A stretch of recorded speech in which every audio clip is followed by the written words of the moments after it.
Nanguna ulit ang mga Pinoy surfer sa pagpapatuloy ng World Surf League International Pro sa La Union.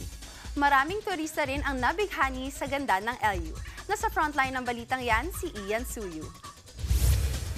Muling nagpamalas ng galing ang mga Pinoy surfer sa World Surf League International Pro sa surf capital ng Norte na San Juan, La Union.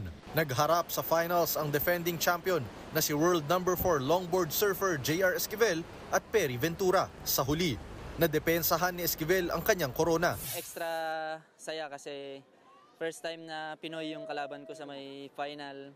Kasi sa first 2 years, puro Japanese yung kalaban ko sa finals. And yun, sobrang saya ngayon. Extra yung saya kasi lahat panalo, lahat ng Pinoy panalo.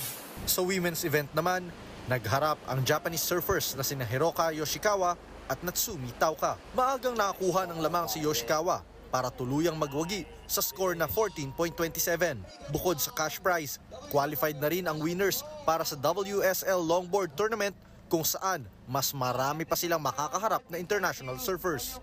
Maraming fans rin ang natuwa sa kanilang napanood kanina. Ang turista ngang si Taka, sinulit raw ang 2-week stay sa LU. Enjoy na enjoy raw ng kanilang pamilya ang pagbisita rito galing Japan at sumuporta pa sa mga kababayang naglaro sa torneo. Here is very good wave, so very good long ball. I love it. Here is much better. Dahil sa angking ganda ng LU, may ilan din na kagaya ni Russell na mas minabuting dito na manirahan. One of the best spots I surfed my whole life.